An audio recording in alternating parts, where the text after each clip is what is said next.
जो भी काम टीचर ने दिया है, जो डिस्कशन होने वाला है, कुछ भी हो जाए, हर सवाल पढ़ा हुआ होना, otherwise you will waste your time. मैं आज ये बता रहा हूं कि आपको पढ़ना कैसे है। अच्छा, क्या मेरे पास अनुभव है कि आपको कैसे पढ़ना चाहिए मुझे बताना चाहिए?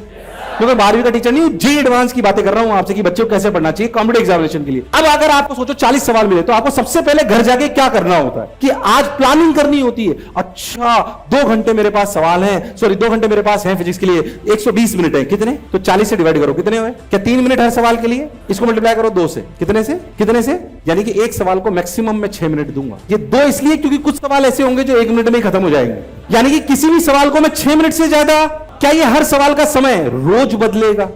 अरे यस और no? Depending on the work, depending on the, अरे आज मेरे पास काम ज्यादा है तो मैं 5:30 बजे उठ गया था, आज 5:30 बजे से काम कर रहा हूं। अभी तुम्हारे जाते ही मेरे को फिर इसके बाद मेरी 6 मीटिंग अलाइंड है तुम्हारी क्लास के बाद, लगातार शाम को 9 बजे तक, लगातार 6 बजे तक, सॉरी 9 बजे तक 6 मीटिंग्स अलाइंड है। मुझे पता है मेरे को काम खींचना है, तो अपने को पहले से प्लानिंग होनी। मेरी सुबह की प्लानिंग, सुबह फ्रेश होने जाते ना तभी हो जाती है कि आज क्या करना है। उस टाइम को यूटिलाइज करें, बेकार क्यों करने वाले हो तुम लोग भाई? आराम से भाई साहब खाना खा रहे, जुगाली कर रहे हैं भैंसों की तरह। फिर 5 मिनट लगते हैं खाना खाने में, कितने? 5 मिनट। ऐसे नहीं टीवी के सामने बैठ गए मैच पे, आधे घंटे तक खाना खा रहे हैं, ये मोशन का बच्चा नहीं करेगा। Is it clear to everyone? अरे वादिया यस और नो?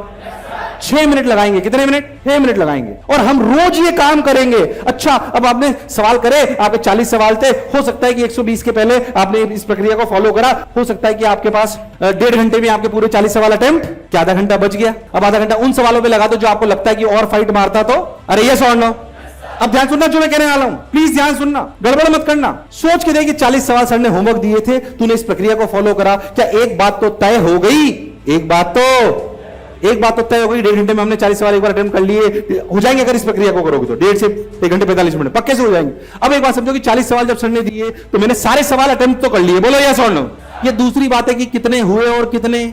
अब ध्यान से सुनना, अब कब कितने हुए इसको ध्यान से सुनना जो मैं कहना चाह रहा हूं। इस प्रक्रिया को बहुत ध्यान समझेंगे अपन। अगर इन 40 में से ऐसा शुरुआत में हो सकता है किसी भी बच्चे के साथ किसी भी सब्जेक्ट में, अगर इन 40 में से 13 से मान लीजिए कि 25 से ज्यादा सवाल हो गए, क्या हो गए, तो तेरे को क्या स्ट्रेटेजी फॉलो करनी है? ध्यान से सुनना। तू क्लास में जाएगा, सीडी मतलब क्लास डिस्कशन, सीडी मतलब क्या 15 जो सवाल तेरे से नहीं हुए उसमें से प्रैक्टिकली अभी भी क्लास में डाउट पूछने के बाद 15 तो शायद पूछ पाई है जरूरी, क्योंकि ऐसा हो सकता है कि एक तू ही अकेला क्लास में ऐसा हो जिसका तेरा डाउट हो, बाकी किसी का डाउट तो बच्चे नहीं पूछते, हो सकता, पर फिर भी क्लास डिस्कशन के बाद ये 25 का फिगर 35 के आसपास आ जाएगा। कितने के आसपास आ जाएगा?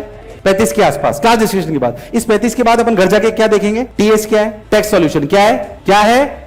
अगर वो भी समझ नहीं आए तो क्या देखेंगे, और वो भी समझ में नहीं आए तो क्या डाउट काउंटर पे जाएंगे। ये प्रक्रिया फॉलो करनी है, ये प्रक्रिया फॉलो करनी है। और फिर भी कुछ ना आए तो क्लास के बाद जिससे आपने पढ़ा है उसके बाद डाउट पूछिए। Is that clear to everyone? अरे यस और नो? पर मेरा तो सब्जेक्ट बहुत वीक है, मेरे को तो सर आ ही नहीं रहे। और ये मान लीजिए ऐसा हो रहा है 40 में से अपने को सिर्फ 15 ही सवाल हुए, ऐसा हो सकता है, डरना मत। कितने? और ऐसा 2-3 बार हो जाए तो पहली बात तो इसका मतलब ये वाला सब्जेक्ट हमारा बहुत, तो क्या हमें क्लास देखने से पहले लेक्चर देख के जाने? अरे यस और नो? पर अगर मेरे से 15 ही हुए तो मैं इस क्लास डिस्कशन से पहले टेक्स्ट सॉल्यूशन देख लूंगा। क्या देख लूंगा? अगर मेरे से बहुत कम हुए हैं तो मैं पहले क्या देख लूंगा? टेक्स्ट सॉल्यूशन अगर देख लेगा तो तू सवाल देखेगा, करीब 25 सवालों के टेक्स्ट सॉल्यूशन देखेगा। कितने के? मैं तेरे को कह रहा हूं तेरे को 15 फिर आ जाएंगे, तू 30 के आसपास पहुंच जाएगा। ये अप्रॉक्सीमेट डेटा है, जैसी बात आप इस बात को समझ रहे हो, 30 के आसपास आप, तुम्हें मेरी बात समझ। अब तू क्या करेगा? क्लास डिस्कशन क्या करेगा? लगभग 38-40 पे तू पहुंच जाएगा। नहीं पहुंचे तो वीडियो सॉल्यूशन देख लेना, और ये भी नहीं हो तो डाउट काउंटर पे चला जाए। ये ध्यान में रखना है। अच्छा, ये वाली कहानी अगर 3-4 बार रिपीट हो जाए, इसका मतलब ये वाला सब्जेक्ट और ये वाला टॉपिक मुझे बहुत अच्छे से समझ, इसका मतलब मुझे उसको देखने जाने से पहले, उस क्लास में जाने से पहले मुझे उसके लेक्चर देख लेने।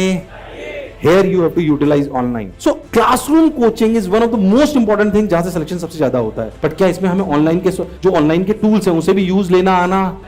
तो हम सिर्फ अपने आप को ऑफलाइन नहीं बोल रहे हैं कि सिर्फ आए पढ़ाए चले गए, ट्रेडिशनल कोचिंग नहीं हो रही है। It should be right mix of app and this thing. बच्चा क्या करता है? पढ़ और कहीं रहा है, ऐप कहीं और की ले ली, ऐसे सिंक्रोनाइजेशन होने वाला। क्या वी आर सिंक्रोनाइज्ड? आवाज नहीं, यस और no? You need to follow this, you need to follow this.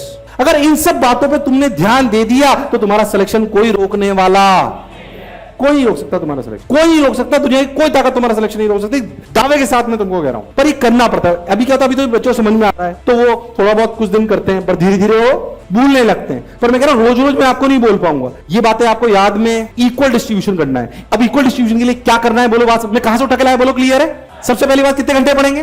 और कितने घंटे पढ़ेंगे? क्या इक्वल डिस्ट्रीब्यूशन करेंगे?